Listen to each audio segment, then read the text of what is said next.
जहाँ आकलन करा पूर्वर जे कटकर 2-3 जन युव विधायक विधायिका एथर निर्णायक भूमिका ग्रहण करेंगे।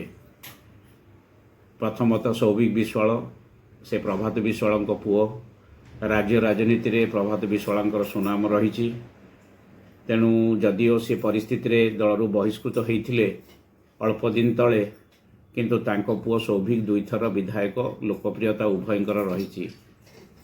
से भली सोफिया फिरदौस कांग्रेस विधायिका मोहम्मद मोकिम कांग्रेस रु बहिष्कृत होती से मध्य नुआ दल गढ़िया को जाउछंती।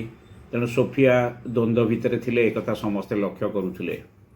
आउ एपटे प्रभात त्रिपाठी पुओ देवी रंजन त्रिपाठी प्रभात त्रिपाठी पूर्वर बहुत थर एमएलए एवं से मध्य राज्य राजनीति रे बांकी राजनीति रे बेस परिचित एवं देवी त्रिपाठी मध्य 2 थर विधायक हेलेनी।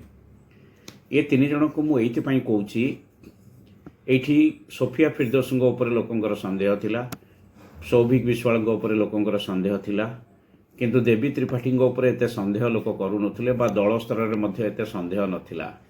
3 जनक भितरु केही ना केही कोठी निर्णायक भूमिका ग्रहण करिवे बोली आलोचना होउतला। किंतु गोटे कथा लक्ष्य करागला पार्टी आउ पिता ए दीटा भितरु से माने निज बापा को बाछिले एवं दल को छाड़ीदेले हाथ।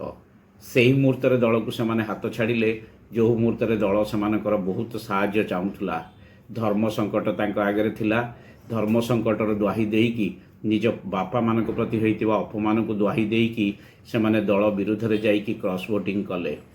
एक कथा कटक राजनीति नुहे राज्य राजनीति रे सबुदिन पई चर्चार विषय रहिबो। किंतु एक कथा सियोर आज ठारू कटक राजनीति रोचक हो गला। कारण वर्तमान ए 3 जनकर गति कुआडे सेमानकर बापा मानकर गति कुआडे कटक राजनीति रे लोक माने सेमानकु केमती ग्रहण करूछंती सेमानकर ए जो निष्पत्ति को भल कहउछंती कि खराब कहउछंती ताकू समस्ते उत्सुकतार सहित अपेक्षा करिछंती।